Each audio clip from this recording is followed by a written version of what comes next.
Muy buenos días a todos por estar aquí acompañándonos el día de hoy. Les saluda Catherine Bautista, encargada del Departamento de Educación, y es un placer para mí saludarlos en nombre del Museo Nacional de Historia Natural, profesor Eugenio de Jesús Marcano. Nos encontramos reunidas el día de hoy para celebrar el Día Internacional del Sol con motivo del solsticio de verano que celebramos el pasado 20 de junio. Espero que hayan tenido la oportunidad ya de hacer la observación afuera, y si no, están invitados luego de la conferencia a que pasen en el área exterior a hacer la observación segura del sol. A continuación voy a llamar a Lubia Molina, miembro de la Sociedad Astronómica Dominicana, para que nos presente formalmente a nuestro invitado de la primera conferencia del día de hoy, Miguel Acevedo. Muchas gracias. No tiene que aplaudir, no se preocupen.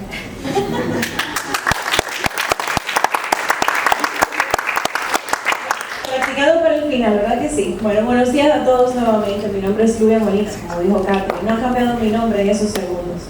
En nombre de la Sociedad Astronómica Dominicana, les damos cordialmente la bienvenida a esta, nuestra 11ª celebración del Día Internacional del Sol. ¿Qué les parece? Pero seguro algunos se preguntarán, ¿por qué el sol? ¿Qué hay de especial en el sol? La respuesta parece obvia. Desde tiempos inmemoriales, el ser humano ha celebrado a nuestra estrella más cercana, atribuyéndole numerosas cualidades místicas, dedicándole impresionantes museos y gritos. Aunque es una estrella ordinaria, realmente es apenas una de 1.000.000.000 de estrellas que existen en nuestra galaxia, la Vía Láctea. Pero es precisamente la que nos provee la luz y el calor necesarios para mantener la vida en la Tierra. Influencia nuestro clima, las corrientes marinas, las estaciones, y hace posible la vida vegetal. Hay muchas razones fascinantes por las cuales estudiar el Sol de manera científica. Por su cercanía, es la única que nos puede revelar detalles acerca de su superficie, y podemos aprender sobre su funcionamiento, su desarrollo y el desarrollo de otras estrellas y galaxias. Hoy tenemos para ustedes 2 llamaradas de conocimiento, o bueno, también conocidas como charlas, para aprender meteorología espacial. ¿Qué les parece? ¿Alguien sabe lo que es? No importa, Miguel Acevedo nos va a explicar. Y más tarde tenemos a Jean Suriel, quien nos contará cómo el sol afecta a los niños. Bueno, cómo el sol afecta a nuestro clima terrestre, y ojalá nos pueda decir si van a caer burros aparejados o van a ser individuales. Acto seguido damos paso a Miguel Acevedo, miembro y ex directivo de Astrodome, colaborador activo y divulgador de astronomía. También astrofotógrafo, experto en viajes y excelente traductor de conceptos complejos a explicaciones simples. Recibámoslo con un aplauso.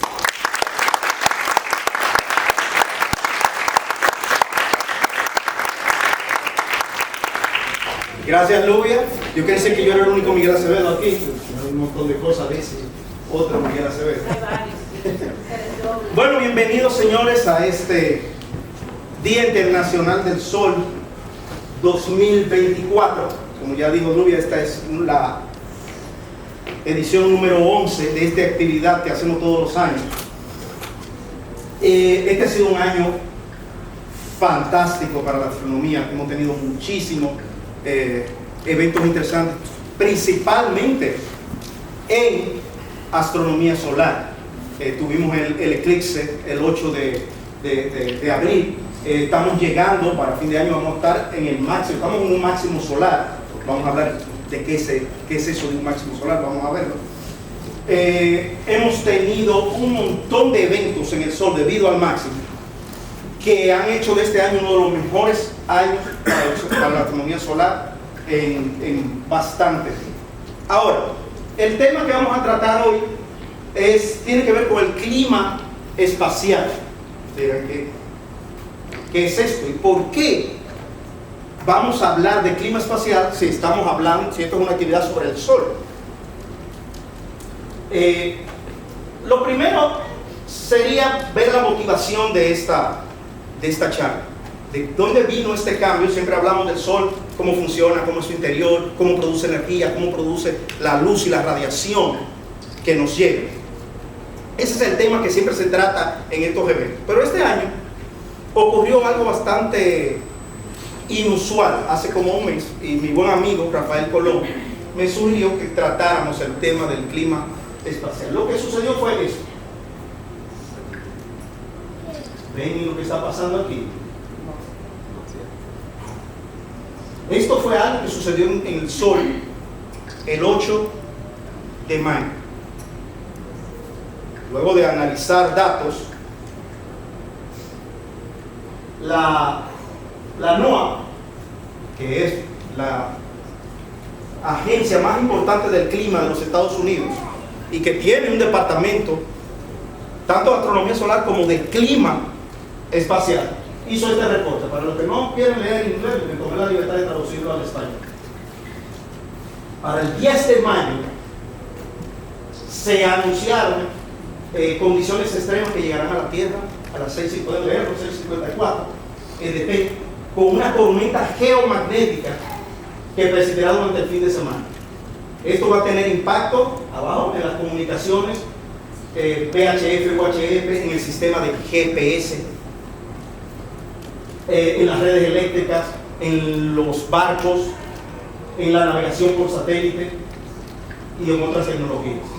El contexto, este evento extremo, que ellos llaman G5, vamos a ver qué significa eso, ocurrió en Halloween en octubre del 2003, hace 20 años, 21 años para ser exacto.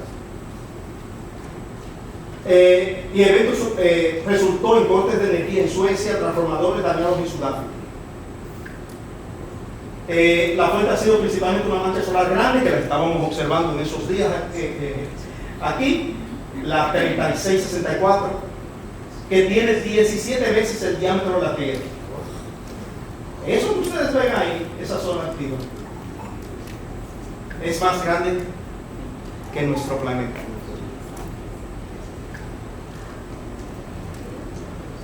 Esto lo determinó Space Weather Prediction Center de la NOAA. La oficina principal de la NOAA está en Boulder, Colorado. Es el lugar, hay muchas agencias alrededor del mundo que manejan todo lo que tiene que ver con el clima espacial, pero esta es probablemente la primera. Todo lo que ustedes ven en las noticias, incluso en Europa y en Asia, la mayor parte de la información viene de aquí. ¿Cómo sucede esto? O sea, ¿cómo esta gente ve un brillo en el sol y puede determinar que todo esto va a pasar aquí en la Tierra? Cuando Colón me mencionó que quería que tratáramos este tema, a mí se me iluminaron los ojos. No solo porque yo soy un apasionado de todo lo que tiene que ver con el sol, sino porque las llamaradas ocurrieron el día 8, 9, 10 y 11. El 8 se recibieron, el 9 se hizo ya el reporte y se nombró que el 10 íbamos a tener todos estos problemas. El 9 de mayo yo estaba en Boulder. Boulder es la sede de todo esto. También está el Observatorio Solar Nacional de los Estados Unidos, o sea que era todo. El día que estuvimos ahí no se dijo nada, pero al siguiente día nosotros nos movimos un poco al norte de Boulder, a la zona de las montañas rocosas, y entonces salió todo lo que eran esas noticias. Imagínense para mí el cuerpo, porque esto anuncia que casi seguramente van a haber auroras polares, en este caso boreales. Ahí, las polares son boreales y australes, en el norte y en el sur, que iban a verse en latitudes más bajas que simplemente ir al norte de Canadá o al Círculo Polar Ártico. Esto para mí fue porque hace años que mi esposa y yo estamos tratando de planear un viaje para ir a ver auroras. Entonces estar en otra cosa y decir, mira, es posible que tú veas auroras aquí en Boulder. Aunque esa noche estaba, el cosa no ayuda, Las temperaturas en las montañas rocosas estaban bajo cero. Estábamos rodeados de montañas en un pequeño valle. Aún así salí corriendo con el celular a medianoche, un poco abrigado. Digo, bueno, vamos a ver si se ve algo. Levanté los ojos y vi esto en el cielo. Cogí el celular, le tiré una foto y vi lo increíble que salió en el celular. Así que me metí corriendo a la cabaña y busqué la cámara y pude hacer esa foto. Probablemente no es la mejor foto de las auroras del 10 de mayo que puedan encontrar. Pero fue algo increíble. Esto se estaba moviendo en el cielo. Toda una zona roja del cielo durante toda la noche. ¿Cómo puede eso suceder? ¿Cómo este flash en el sol puede hacer que el cielo empiece a brillar con colores aquí en la tierra? Esto tiene que ver con la meteorología. Vamos a hablar de este tema. Como ustedes saben, meteorología es el estudio de los meteoritos. Bueno, no, mentira. La meteorología es el estudio de lo que pasa en una atmósfera. Resulta que antes de ser meteoritos, las rocas que vienen en el espacio pasan por el cielo y producen un efecto brillante. A eso le llamamos meteoro. Realmente todo lo que sucede en la atmósfera y que estudiamos le llamamos meteoro. Por eso ustedes ven que a los huracanes también les llamamos meteoros, igual que a los tornados. La meteorología es el estudio de todos estos eventos. Estudiar lo que pasa en una atmósfera, cómo hay cambios en eso. Entonces, pero la sección que vamos a tratar hoy es la meteorología espacial. Muchos de ustedes lo primero que van a pensar como bueno, eso es lo que pasa en las atmósferas de otros planetas, como Júpiter, Saturno, Marte, Venus. Esos efectos de lo que van a estudiar, pero no, eso es lo que llamamos meteorología planetaria. Y aquí lo que vamos a hablar es lo que pasa en el ambiente interplanetario. La meteorología espacial. Ustedes dirán, espérate Miguel, ¿y esta metida de pan? Tú dijiste que esto es estudio de atmósfera. ¿Cómo puede haber? Y ahora estás hablando de meteorología espacial. ¿Qué atmósfera es esta? Una atmósfera en el espacio. Pues resulta que sí hay una atmósfera en el espacio. Y la produce nuestro Sol. Esto que ustedes ven aquí es una foto que hice del eclipse del 2017. El círculo negro es la luna, detrás está el Sol. Y como pueden ver, hay como una nube alrededor del Sol. Y hay unas pequeñas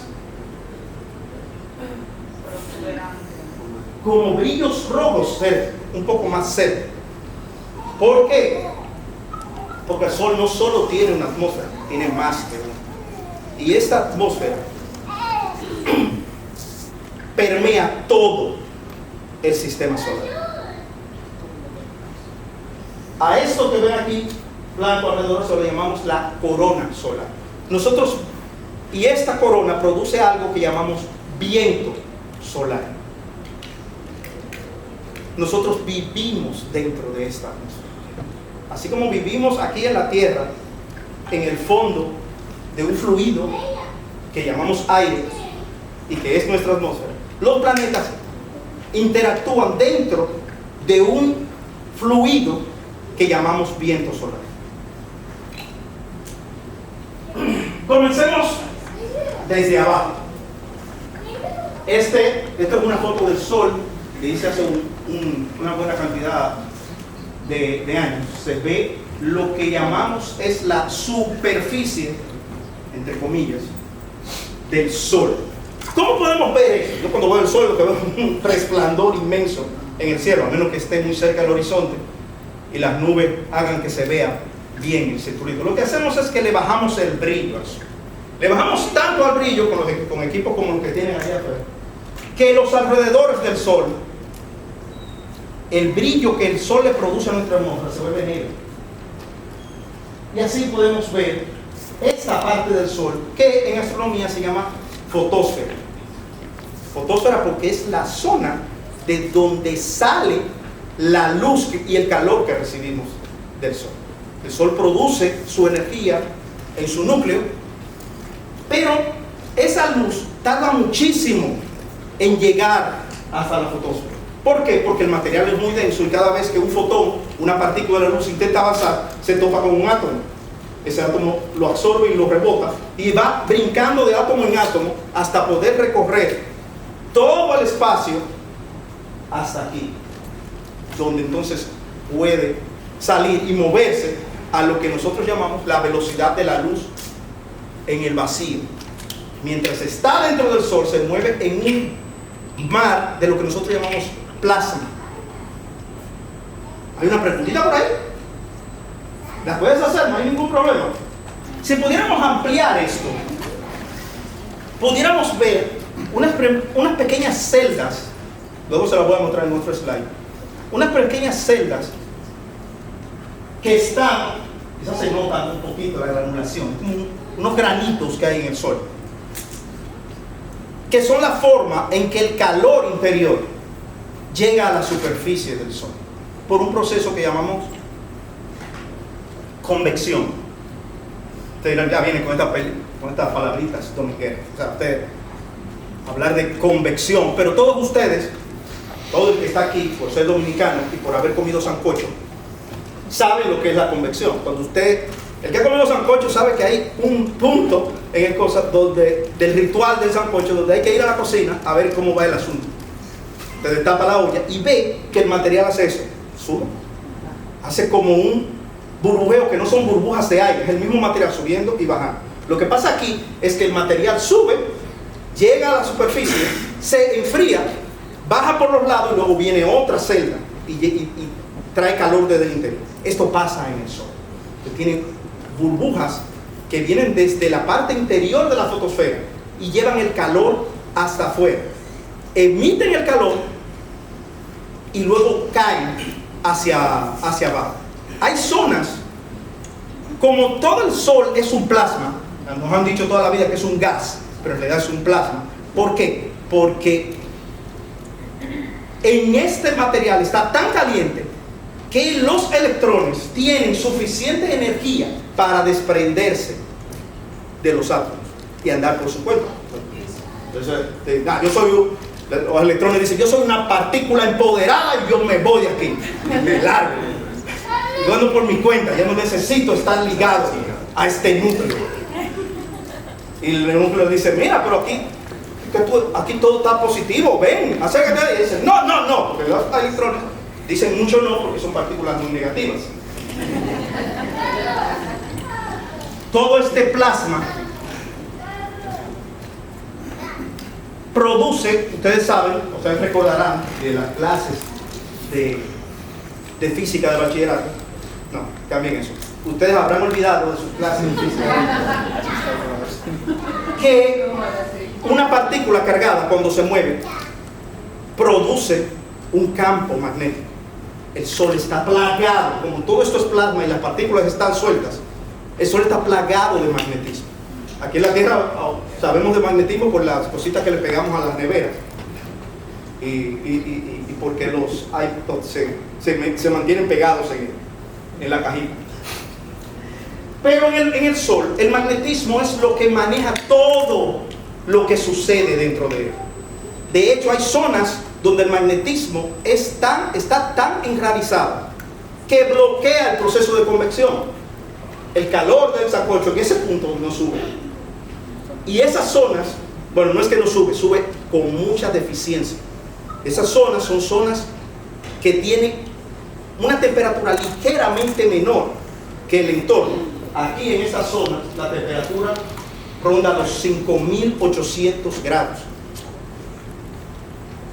Mientras que aquí, en estas zonas, que llamamos regiones activas, donde se ven las manchas solares, que van a ver con los telescopios afuera, la temperatura está entre 1.200 y 1.500 grados por debajo de eso. Cuando reducimos con filtro la imagen del Sol y la ponemos aquí negra, estas manchas se ven negras también, pero eso no significa que estén frías. Estamos hablando de 3.500 a 3.800 grados. Si esto lo separáramos del Sol y lo pusiéramos fuera, brillaría más que la luna llena. son zonas que son muy importantes para el clima espacial, por lo que veremos más adelante. Ahora bien, esta es la zona donde la luz se separa del Sol, y la radiación como el infrarrojo, que es lo que nos calienta, y también el ultravioleta, que es lo que nos produce el cáncer de piel. Por encima de esa capa está lo que llamamos la cromosfera, es la atmósfera baja del Sol. Se separa de la fotosfera y tiene como entre 2000 y 10.000 kilómetros de ancho, dependiendo de varios factores. Esta foto que la hice con un telescopio de hidrógeno alfa, afuera creo que hay, ¿cuántos stars? Hay dos. Se ven estructuras diferentes en el Sol, como aquí ven, esto fue durante el mínimo solar, turbulencias, movimientos de material, se ve muchísimo más activo. Pero ¿por qué no puedo tomar un telescopio regular, bajarle el brillo al Sol, esto, y ver esto? ¿Por qué esto no puede verse? ¿Por qué esto fue prácticamente hasta los años 50 totalmente invisible a nosotros? Solo se podía ver durante los eclipses solares en el borde del Sol. No podíamos verlo. Eso se debe a que desde la fotosfera la cantidad de luz que sale es tan grande, y esto es prácticamente transparente, esa luz, que nos ciega. Es como intentar, si usted ha ido al estadio Cibao, es como intentar ver una luciérnaga delante de la luz de la lámpara del estadio. Aquí está de Quiqueya. Aquí está de Quiqueya. Sí, de Cibao. Yo soy de Santiago. Además, bueno, está bien, el estadio del Escogido. Ok, entonces esto brilla muy poco. ¿Cómo podemos ver eso? Entonces, en vez de bajarle la luz a la fotosfera, lo que bajar la luz hasta que la fotosfera sea visible, lo que hacemos es que eliminamos toda la luz, no dejamos pasar nada de luz, y la imagen se vuelve completamente negra. Entonces abrimos, como quien dice, una pequeña ventanita en un solo tono de luz, un solo color de la luz. A ese tono de luz lo llamamos hidrógeno alfa. Es donde brilla el hidrógeno atómico en el Sol. Y como podemos ver eso, y hemos bloqueado todo y solo dejamos para entonces podemos ver detalles en el Sol. Así se puede ver la gama. Y miren lo que sucede por encima de esto. O sea, ya tenemos las dos primeras capas. Por encima de esta capa, entonces, después de la cromosfera, hay otra capa, que es lo que vimos en la foto anterior, que es la corona. La corona, sí, solar. No, esta es la corona solar. Esta corona es increíble, pero aquí pasa algo muy extraño. Si usted va, volvemos a nuestra cocina, y vamos al sancocho, y usted se acerca con la mano, usted siente que el asunto está caliente. En el Sol pasa algo bastante extraño. Si usted aleja la mano de los dedos, la temperatura aumenta, no disminuye. Esto es uno de los grandes misterios del Sol. Porque la corona, aunque es menos densa, aquí casi no hay material, o sea, esto es muy poco denso, está. ¿Cuánto dijimos que era la temperatura de la fotosfera? 5.800 grados. Esto aquí está entre 1 y 2 millones de grados. ¿Cómo sucede esto? No lo entendemos, pero sabemos que tiene que ver algo con el magnetismo. Es algo que hemos estado estudiando desde hace mucho tiempo. Y ahora ya tenemos algunas pistas, algo complejo de cómo está sucediendo esto. Entonces vamos a ver la estructura una vez llegamos a la corona. Aquí está el Sol. Tenemos todas estas líneas de campo magnético. Fíjense que en la foto de la corona vemos como que tiene unas curvas. Esto recuerda a cuando estudiamos el magnetismo en el colegio, que cogíamos una hoja con virutas de hierro y poníamos un imán abajo y se formaban estas formas. que nos indicaban el campo magnético. Esto pasa todo el tiempo en el Sol. Tenemos muchísimos bucles magnéticos donde el material va del polo, de uno de los polos, del polo sur al polo norte magnético de cada zona.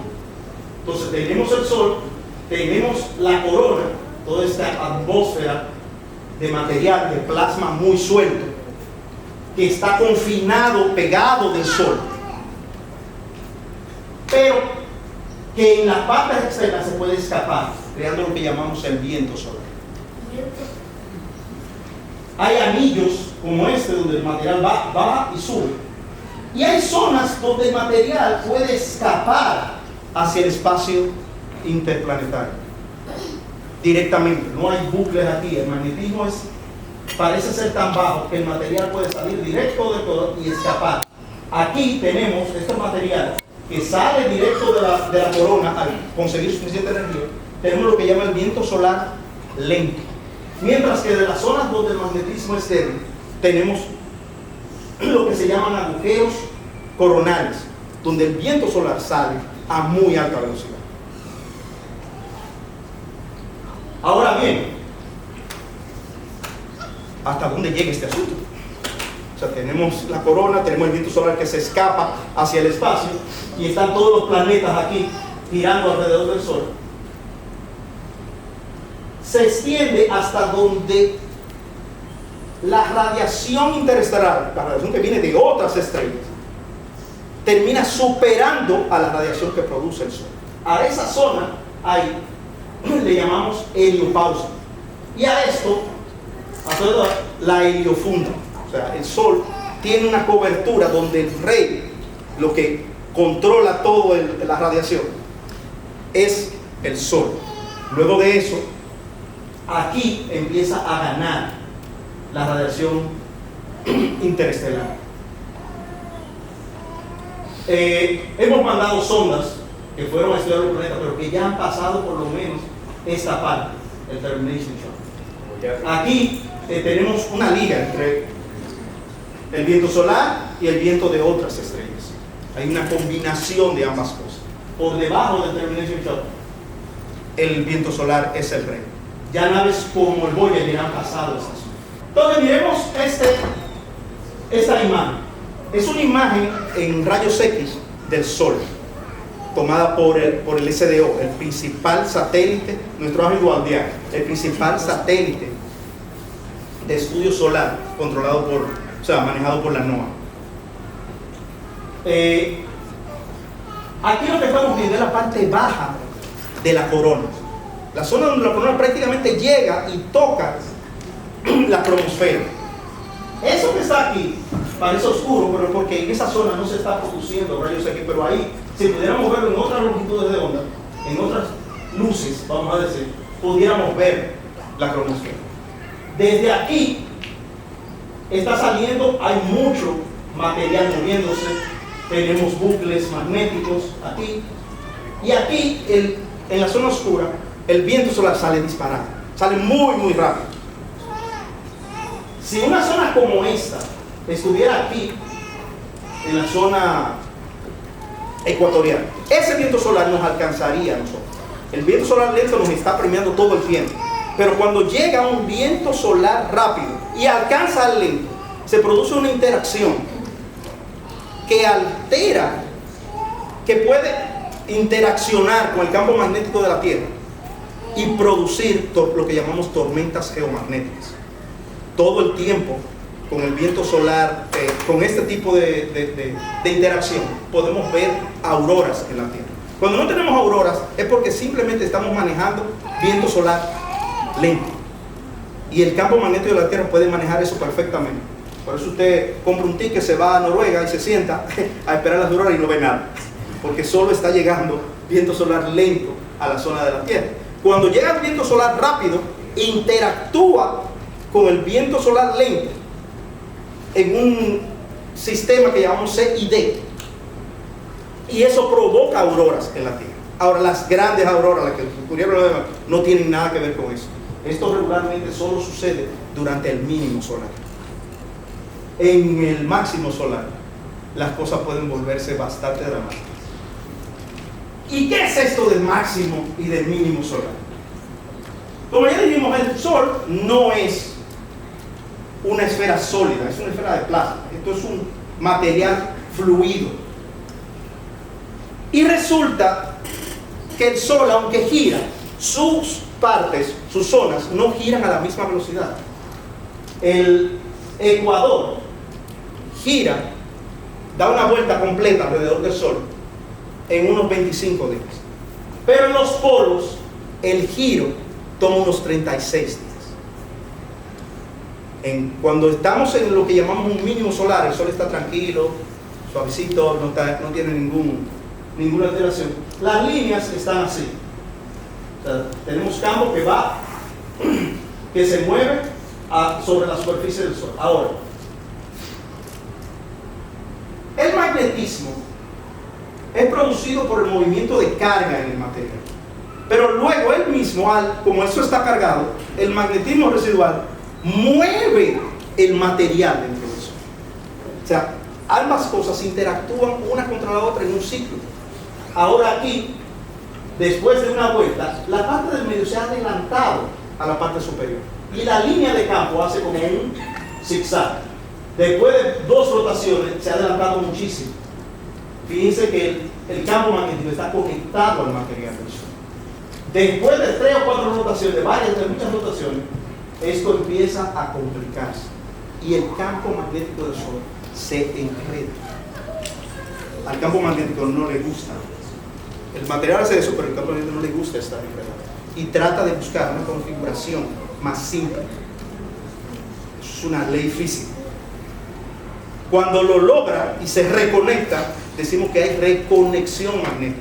Pero eso puede liberar toda esa energía que está amarrada, que está encerrada en el enredo, se libera de forma explosiva, en lo que llamamos una llamarada solar, una fulguración solar también le llaman.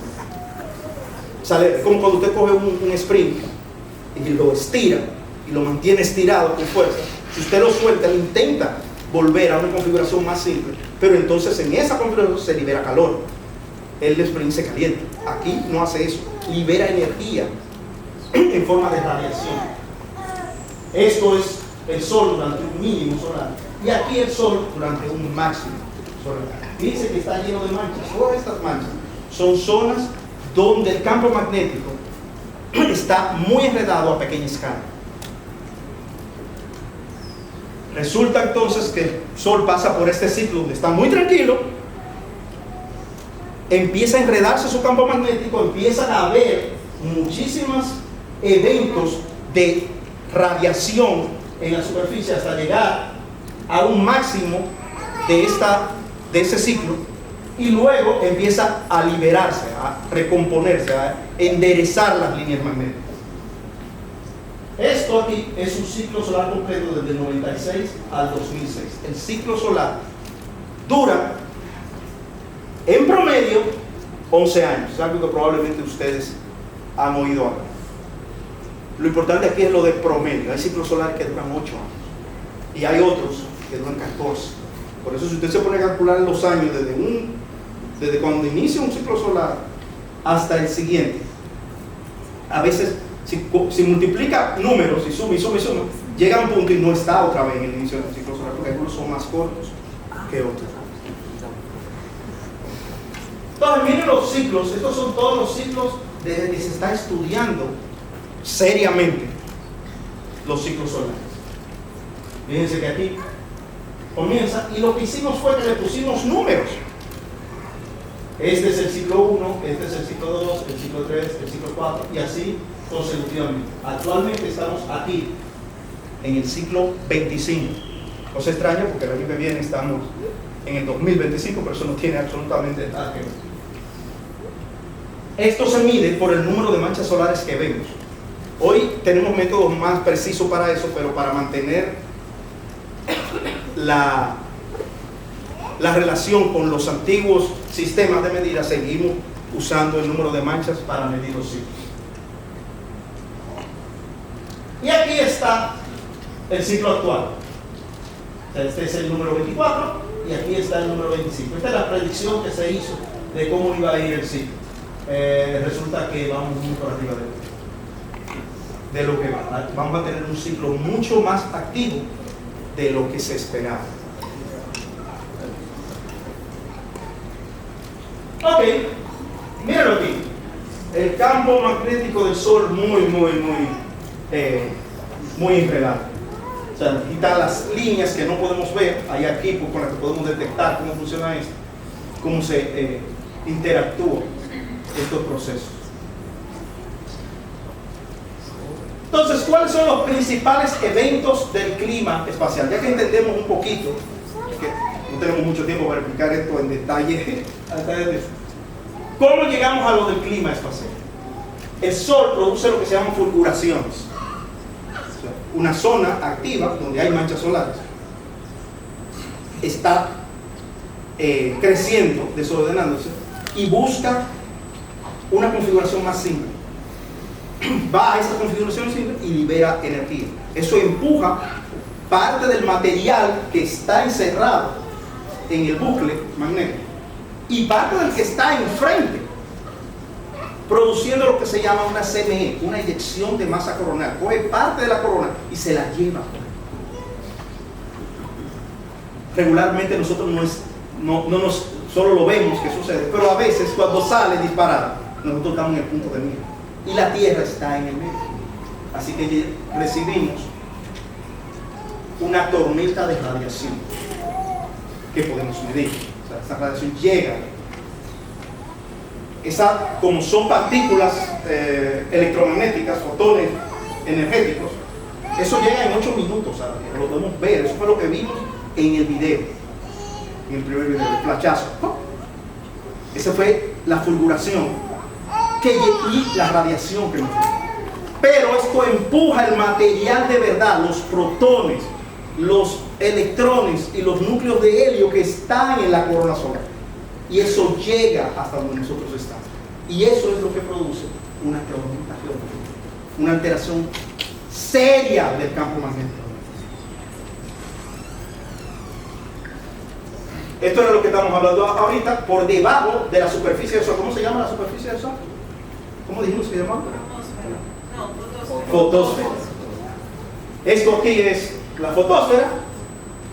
Las líneas de campo magnético por debajo de ella a veces cambian de dirección y se elevan, y produciendo aquí lo que vemos en superficie como manchas solares. Sale de aquí, las manchas solares tienen polaridad, tienen un polo norte y un polo sur. Son como un imán. Y tienen pareja. Y tienen parejas. Miren aquí una fulguración. Las líneas se elevan, no las podemos ver, pero aquí las diagramamos. Chocan y liberan energía. Vamos a ver.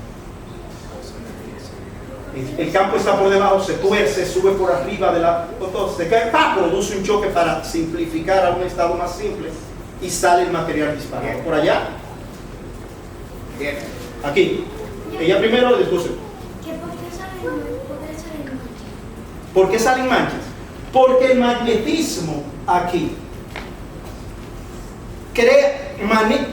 controla el material. O sea, salir el campo magnético fuera de cosas evita que la convección, lo que hablábamos ahorita del Sanford, suba y libere toda su energía en la superficie. Ese punto específico del Sol se enfría. Está recibiendo calor, pero está más frío que la zona que está al lado. Cuando nosotros, oigan esto bien, cuando nosotros observamos el Sol reduciéndole el brillo, el brillo en ese punto se reduce más rápido que alrededor y lo vemos negro. No es que las manchas son negras, somos nosotros que al bajarle el brillo al Sol las vemos negras y vemos los detalles en ella.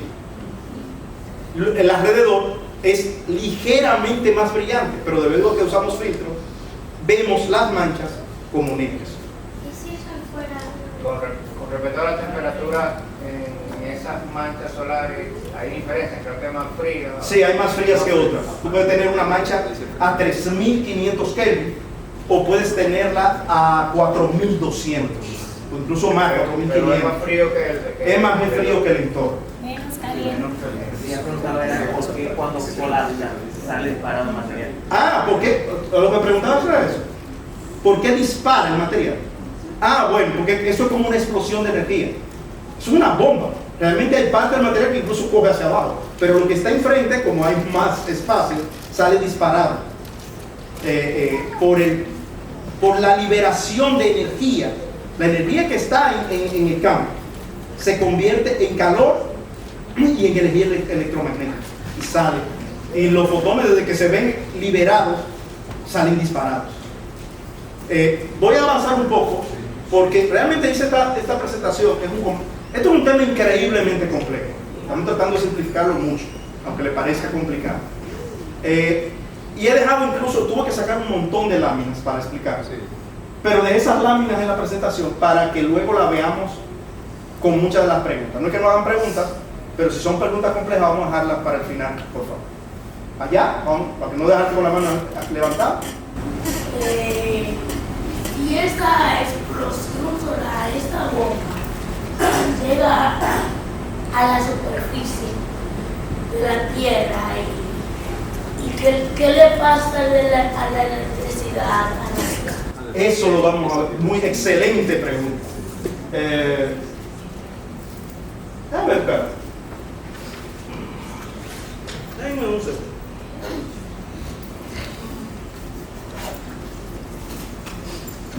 ¿Algunos de ustedes todavía leen libros de papel? Levanten la mano. Pues todo el mundo ahora todo de celular y cosas así. Estos son marcadores de libros de colección. Venga acá, caballero, venga por acá. Se ganó eso por su pregunta. Y a la señorita también.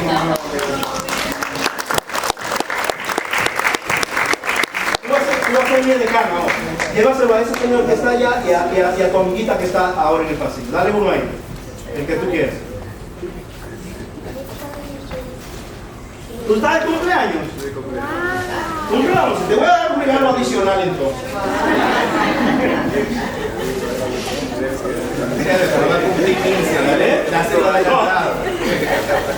Ahí te paso, vamos a montar tremenda empresa. Mira, eso es un anillo de espectroscopía. Te lo pones por si puedes ver, mira qué ves. Tiene una luz. Una luz. Ese es el espectro de esas luces. O sea, puedes ver cómo se decompone la luz de esas luces en sus colores primarios. Si pudieras ampliar eso, pudieras ver que hay rayas en esas líneas de luz. Y con eso podrías determinar de qué está hecha la lámpara. Eso lo venden en la tienda. ¿Eh? Eso no lo venden en la tienda. No. Ahora, le di eso a ella de cumpleaños. No me vengan ustedes con que cumplen. No saben por qué está. Tienen que traer la cédula. Ella porque no tiene cédula. Ok. Miren lo que. Vamos con la pregunta de allá. Qué chulo que está, que justo ahora pasó esto. Sale. Y esto que vemos aquí, y es camino hacia la Tierra, es lo que llamamos una CME, una emisión de masa coronal. O sea, parte de la corona, del material, de estos electrones, protones y partículas alfa, que son núcleos de helio, salen en movimiento hacia el espacio exterior. Y a veces, por mala fortuna, la Tierra se encuentra con la Tierra en su camino. La suerte para nosotros es que la Tierra tiene un campo magnético propio. Y ese campo magnético regularmente desvía las partículas del viento solar lento. Las desvían totalmente. Pero cuando pasa una CME, las cosas son diferentes. La CME tiene, vamos a verlo en detalle. Fíjense que como un conjunto, la eyección de masa coronal tiene una dirección de campo. Esto es un campo magnético que se está moviendo. Así que cuando llega a la zona de la Tierra, fíjense que cuando llega a la Tierra, tiene un campo, como siempre que va de sur a norte, tiene un campo que hay. La Tierra tiene su propio campo, que también va de sur a norte. Hay gente que no digo, de norte a sur. De norte a sur, no de norte a sur. Mucha gente no tiene en cuenta que en realidad el polo sur geográfico es donde está el polo norte magnético. Por eso es que cuando usted coge una brújula, la línea roja, que es el norte del imán de la brújula, apunta hacia el norte, porque está apuntando al lado a su contrario, que es lo que hace el magnetismo. Si esta eyección de masa coronal, la CME, llega a la Tierra y golpea, y interactúa con él, si los campos están contrarios, se produce una tormenta geomagnética. Si está en la misma fase, el campo nuestro puede manejarlo y desviarlo total. Pero cuando están con cargas opuestas, o sea, con dirección opuesta del campo, entonces el material, nuestro campo trata de desviar la radiación, las partículas, desvía parte de ellas, pero muchas de ellas caen dentro del campo y son guiadas hacia uno de los polos, porque están cargadas, el campo las lleva hasta allá. Estas partículas cargadas chocan con el aire, el oxígeno y el nitrógeno en nuestra atmósfera, le quitan electrones y cuando esas partículas recuperan la luz, brillan. Es como una lámpara de neón. Entonces el cielo, con todo esto choque, empieza a brillar. A ese brillo es lo que llamamos auroras polares o auroras, porque resulta que cuando una CME es muy fuerte, estas auroras pueden alejarse de los polos y verse, que fue lo que pasó el 10 de mayo. Hubo auroras que se vieron tan al sur como en Nueva York. De hecho se vieron en México. Pero hay una cosa con este punto. Mucha gente dice, ¿se vieron en México? ¿Se vieron en tal? Se vieron en esos sitios cuando usted puso una cámara que es mucho más sensible que los humanos y las captó. Ahora no se veían. Ni se veían. Ahora, en la zona de Nueva York, en Denver, en Colorado, se veían a ojo. Yo las vi a ojo. Hasta con más cielo. Bueno, donde estábamos hacia un cielo, pero se vieron increíbles. Se vieron en Atlanta, porque Stephen me dijo que él las vio allá.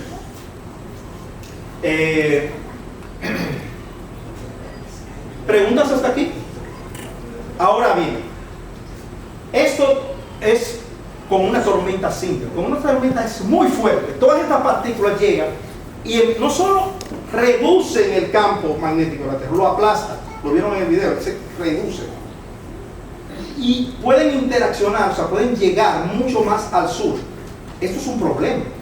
Primero, nosotros tenemos vuelos interoceánicos que, como la Tierra es una esfera, en vez de usted irse por debajo, si usted va de Seattle a Alemania, usted no se va por el Atlántico, usted se va por el polo. Porque es más rápido, la distancia es más corta.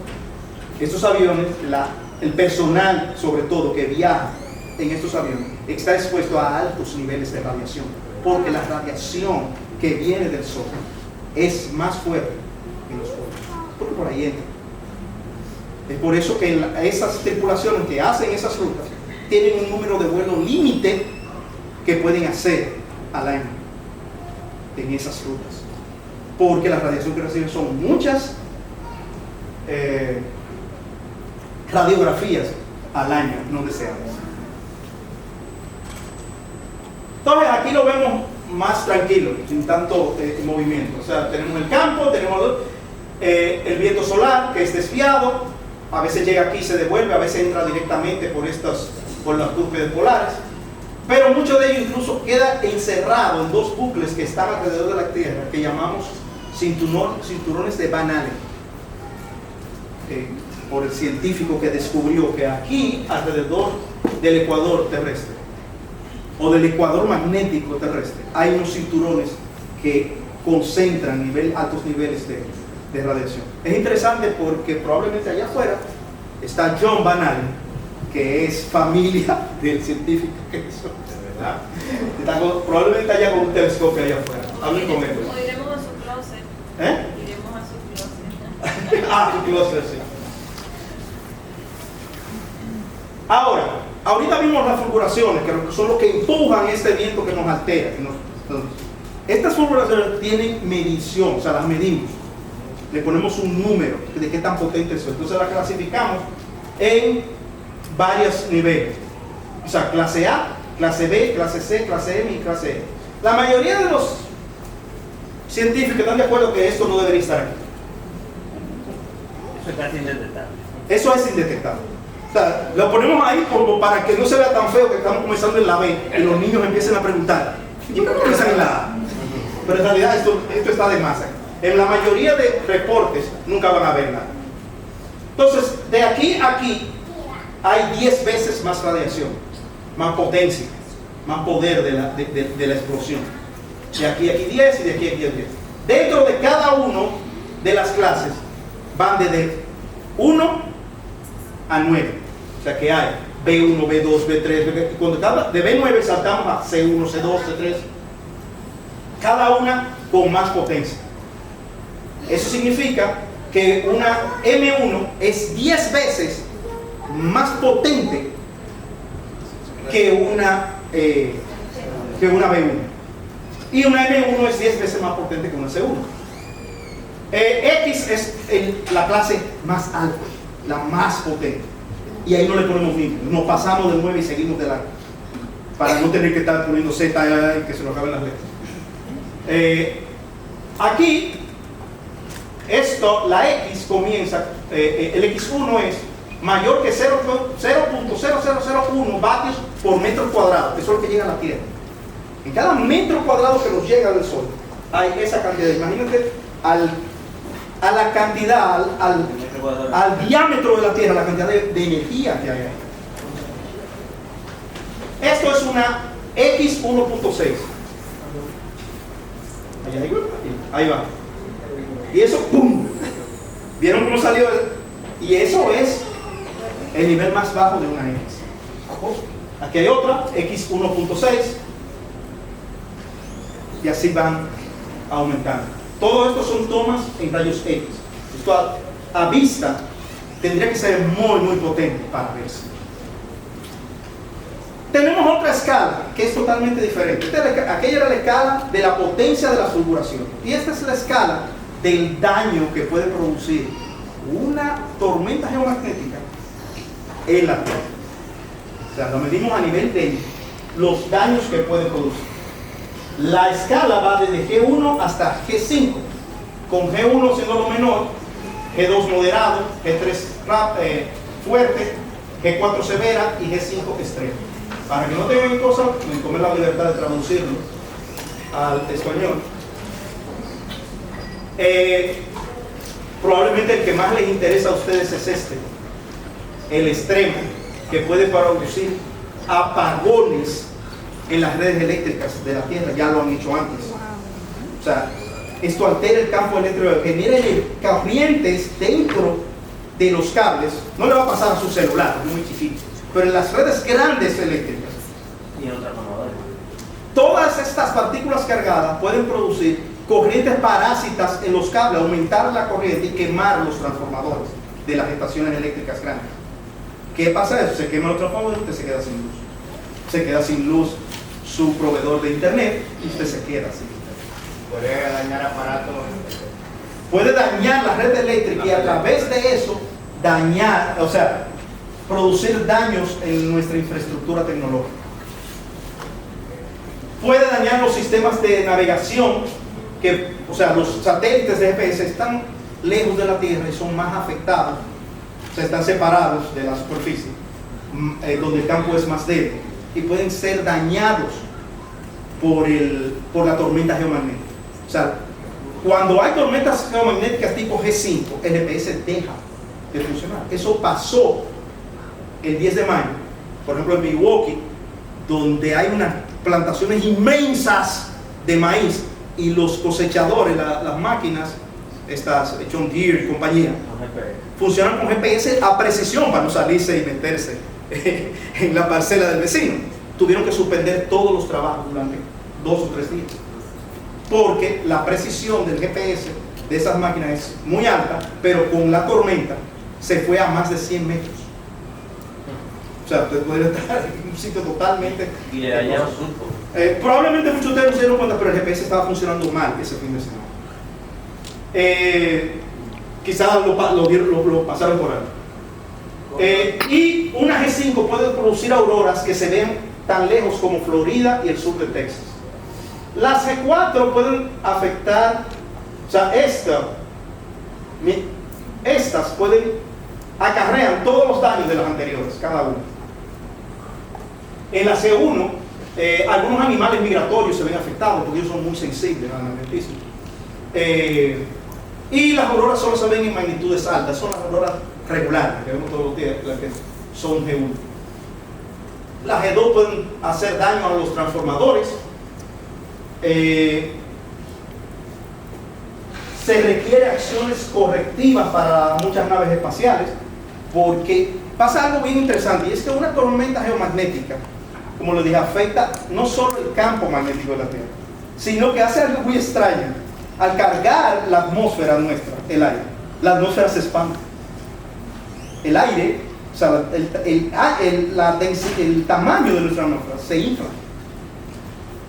Nosotros tenemos muchos satélites, o la mayor parte de los satélites están en órbita baja, entre 200 y 500 kilómetros sobre la superficie, donde se supone que hay muy poco aire. Cuando esto pasa y se expande, el arrastre, como nosotros lo llamamos, el roce de los satélites con ese aire hace que los satélites caigan. Con la G5 que hubo el 10 de mayo sucedió esto. El Hubble, el telescopio espacial, perdió bastante altura con esa tormenta al tirarse la casa. Y el problema que tenemos ahora con eso es que no tenemos al transbordador espacial, que era quien iba y le daba sus empujoncitos para arriba. O sea que el tiempo que teníamos para retirar el Hubble, creo que le quedaban 3 o 4 años, ahora se redujo y vamos a tener un Hubble cayendo a la Tierra en mucho menos. Otras cosas que pasan, las señales satelitales, problemas de navegación con la G3.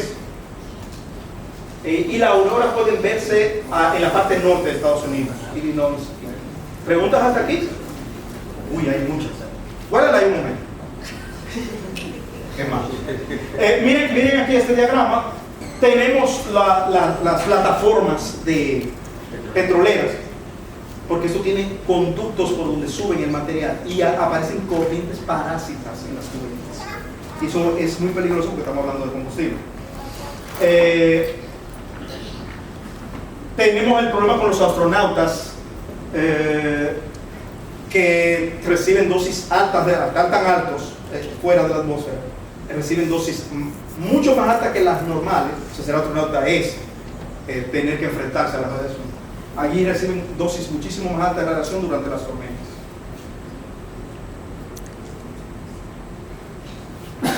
Entonces, esto ha ocurrido muchas veces. O sea, hemos tenido muchos eventos de nivel G5, G4. Normalmente tenemos eventos G2 y G1 todo el tiempo, pero los niveles G5 son realmente extraños. Voy a destacar algunos, no todos los que, pero hay algunos que son destacados. Por supuesto, el del 8 de mayo, el del fin de semana del 8 de mayo, fue 8, 9, 10, hubieron varias erupciones durante. La que ocurrió el día 8 fue de 4.5. Hubo una que ocurrió el 14, que fue de nivel 14, el 14, pero ya estaba detrás del limbo, eso no nos iba a afectar. O sea, lo que se vio fue 14. Wow.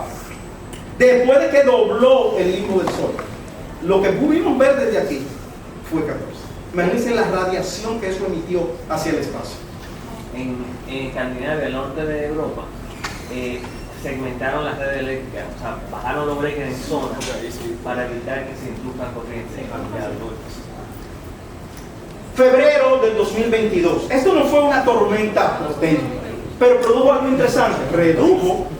Redujo la atmósfera, o sea, no redujo, aumentó el tamaño de la atmósfera de la Tierra, aumentó el arrastre, y unos satélites de nuestro amigo Elon Musk, Starlink, que habían sido lanzados un par de días antes. Sí, ya. ¿Cuántos? 11. ¿Un punto? 11 y 2. Ah, ok. Estoy terminando. que habían sido lanzados unos días antes, tuvieron tanto arrastre que los 40 satélites cayeron a tierra. O sea, tuvieron que ser eliminados. Imagínense la cantidad de dinero que se perdió con 40 Starlinks fuera de servicio. O sea, que se perdieron. Por eso es que esto es importante. ¿A quién diablos le interesa el clima espacial? Bueno, pues si a usted le gusta estar conectado a Instagram y a Facebook, o le gusta poder llamar a su médico de noche, esto debería importar. El 2003, en octubre, no le falta un punto a la X. Hubo una fulguración X45. Es la llamada tormenta solar de Halley. Produjo un montón de daño. De hecho, inicialmente se pensó que había llegado como a 20 y tantos. No teníamos el SDO, que ahora es el super satélite que monitorea el Sol. Lo que teníamos era el GOES. No sabíamos al principio de cuánto fue la llamarada, porque saturó los medidores del GOES, que llegan como a 17. Se fue a 45 y lo que se fue está en el tope. Dijeron, debe ser un poquito más del tope, pero era muchísimo más. El SOHO, el satélite SOHO resultó totalmente dañado, el ACE también. En Sudáfrica 12 centrales de transformadores quedaron fuera de servicio, y eso que fue en Sudáfrica. Imagínense lo lejos. Entonces en Suecia se produjo un corte masivo de energía, todo esto debido al gas. Y claro, en marzo del 89, que es la tormenta solar más grande que se ha producido en la era espacial, o sea, después de que estamos yendo al espacio mandando satélites, ocurrió ese día. Eso sacó toda la provincia de Quebec en Canadá, se quedó sin luz. O sea, salieron de ese. Es probablemente una de las tormentas más fuertes que se ha producido. Ya voy. Y a nosotros no nos molesta un apagón, pero en Canadá eso es raro. En Canadá eso, y más regional. Y más cuando hace frío. Y por supuesto no se puede dejar de mencionar el 1 de septiembre de 1859, el evento más grande desde que se monitorea el Sol, el evento Kármán. La medición no sabemos, pero sabemos que está fuera totalmente del escala. Fue algo masivo. Imagínense, usted coge un telescopio y proyecta el Sol y puede ver las manchas. Carrington estaba observando el Sol así, y él vio la fulguración en luz visible en la proyección. Un flachazo vio. Imagínense lo brillante que tiene que ser una fulguración para provocar eso. Esto quemó los sistemas de telegrafía, que era la tecnología que había en esa época. Lo quemó. La gente en el norte de Europa podía leer un libro como si hubiera luna llena, con las auroras. Así de brillante era. Este evento, como dije, suspendió las comunicaciones telegráficas entre Estados Unidos y Europa.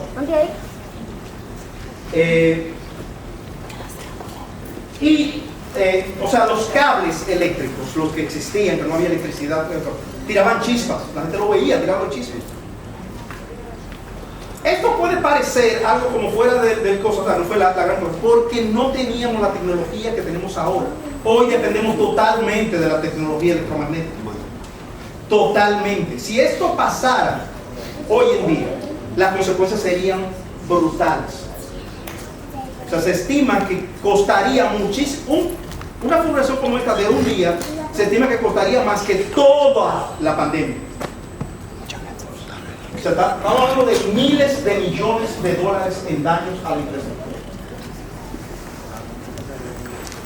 Y ya para terminar, vamos a poner unos puntos, ya me hicieron señas.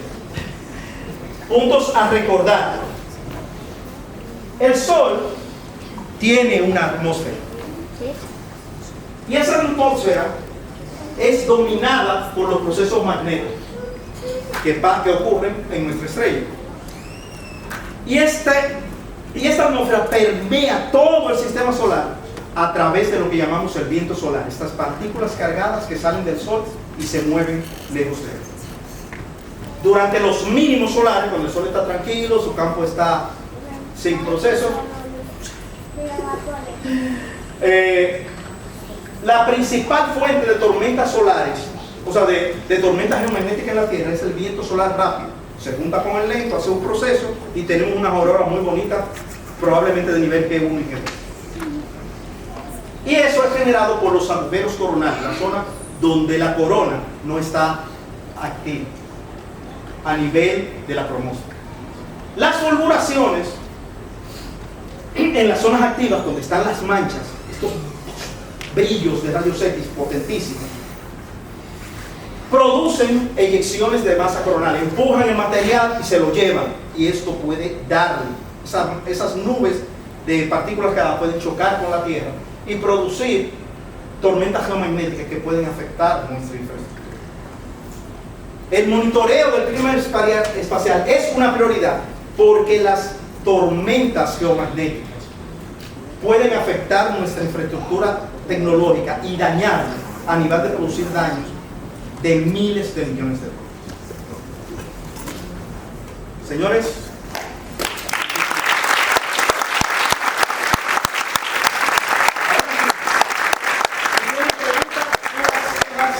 aquí ¿Qué pasaría si ocurre un eclipse? si ocurre un eclipse. Bueno, los eclipses ocurren, tenemos dos. Entiendo que estás hablando de un eclipse solar. Ocurren dos todos los años. Dos eclipses solares todos los años. Durante los eclipses solares podemos ver la corona, podemos ver este material, porque como no estamos recibiendo toda esa luz directa del sol, la luna nos opaca el sol y entonces vemos la corona y vemos la cromosfera en el borde. Todas estas llamaradas alrededor del sol. Es algo muy, muy, muy chulo. ¿Y si hay una CME durante el eclipse? Si hay una CME durante el eclipse, bueno, la CME ocurriría, no nos daríamos cuenta. Y cuando la luna se quite, probablemente esté viniendo de camino a nosotros y no vamos a poder predecirla correctamente. ¿Y cuánto tiempo la CME impacta sobre el campo magnético de la Tierra? ¿Cómo? ¿Y cuánto tiempo impacta la CME sobre la Tierra? Muy buena pregunta, excelente. Una fulguración viaja, la luz de una fulguración, la parte electromagnética, viaja a la velocidad de la luz y llega a la Tierra en 8 minutos. Eso es rápido, pero eso no podemos evitar. Ahora, la CME en sí puede tomar entre 18 horas, si es muy, muy rápida. Las más rápidas que hemos medido están ahí. Pero lo normal es que tomen de 3 a 4 días. Entonces no es pronosticable una mega tormenta. Sí, por eso la tormenta, cuando comenzamos la charla, la tormenta, la fulguración que ocurrió el día 8, fue pronosticado que el día 10 en la noche íbamos a tener todos los problemas y la mayoría de satélites ya estaban preparados para lo que iba a pasar. Ya se anunciaron las auroras, por eso muchos ya estábamos mirando para arriba cuando el sol estaba cayendo. O sea, estábamos esperando la aurora. Pero muy buena pregunta. Tiene un marcador aquí. Y dámele una a ella. Ah, sí, repátelo tú. Usted y la señorita. ¿Quién le toca? Allá. ¿Qué sucede en el planeta Tierra qué sucede en las zonas frías y en las auroras boreales cuando el planeta Tierra se junta mucho en el campo solar? Repite la pregunta. ¿Qué sucede en las zonas frías y en las auroras cuando se acercan demasiado al campo solar? Bueno, nosotros siempre estamos a la misma distancia prácticamente del campo solar. La Tierra se mueve desde 147 millones de kilómetros del Sol hasta 152. Eso es un cambio ínfimo, menos del 3%. No hay ningún cambio en cuanto a acercarse y alejarse. Las tormentas son iguales.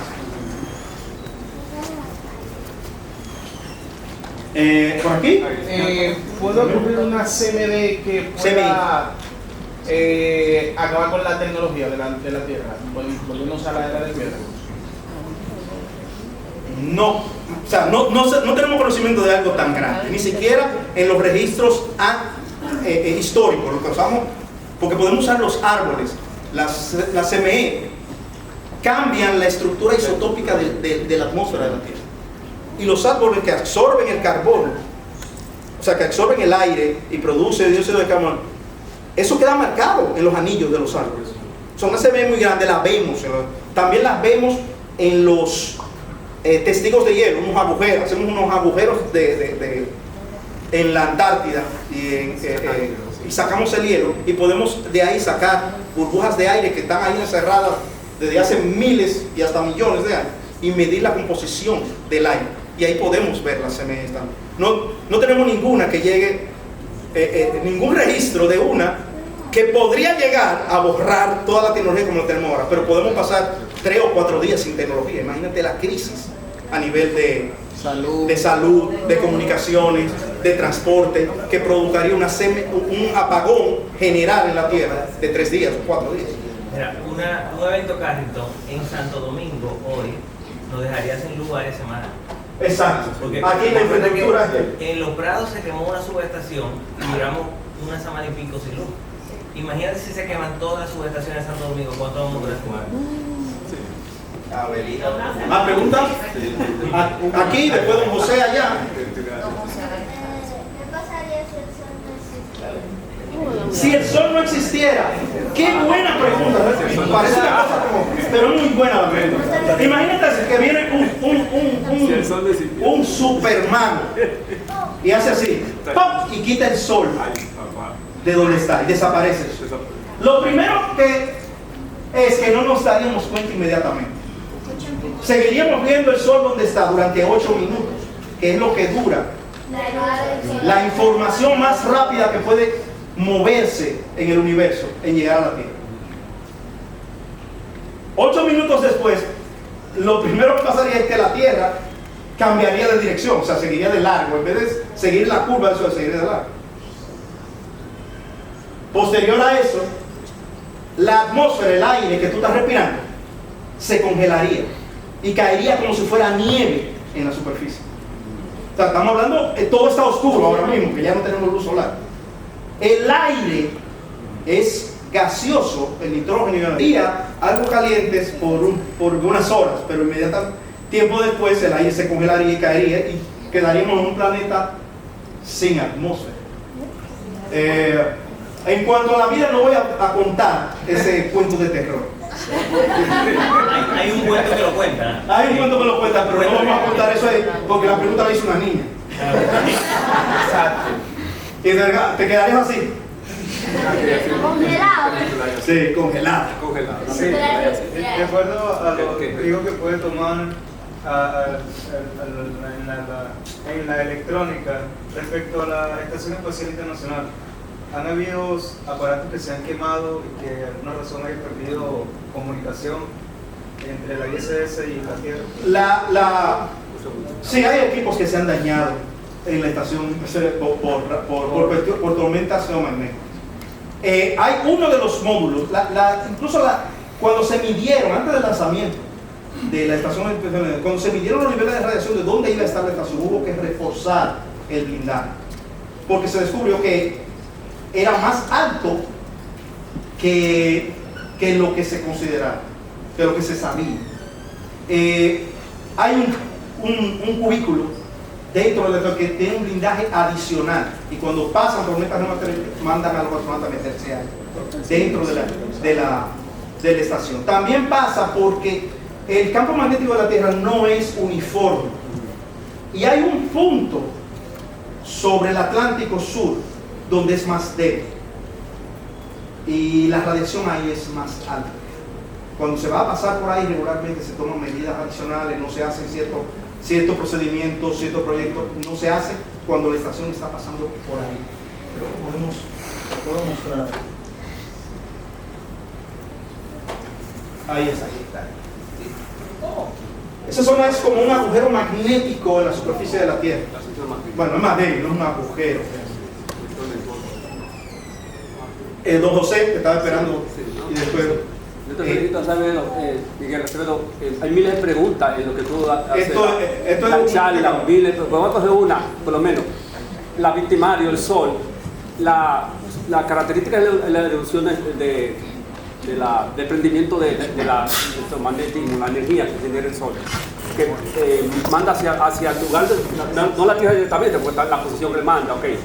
¿Qué efecto podría producir los campos magnéticos sobre las erupciones solares al campo magnético de la Tierra, en el sentido que hay hierro dentro del núcleo de la Tierra que podía producir un efecto interno en la Tierra, erupciones volcánicas o algo así? No hay un efecto a ese nivel, por lo menos no uno que hayamos detectado o medido. El campo se reduce, se compacta, pero no a ese nivel.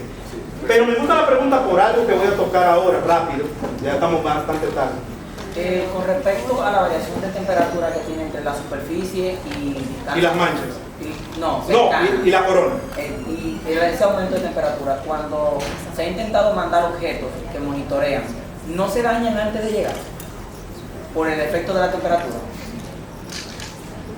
Si nos metemos a esa zona, sí, pero no tenemos ninguna sonda que llegue tan cerca. Lo más cerca que hemos llegado, de hecho, la sonda Parker, que ahora esa es otra de las cosas increíbles que está pasando este año, la sonda Solar Parker está pasando muy cerca del Sol. De hecho, se ha metido en algunas zonas de la corona. Pero tienes que ver algo. Esto es temperatura. Si cogiéramos un pedazo de esa corona, la pusiéramos aquí a 1.000.000 de grados, tú pudieras meter la mano y sacarlo y no te quemarías. ¿Por qué? Porque las partículas temperatura, ¿qué es temperatura? Temperatura es la vibración de las partículas. La vibración, este movimiento que cuando son muchas te alteran el cuerpo, pero aquí estamos hablando de unas 13 partículas por cada centímetro cúbico.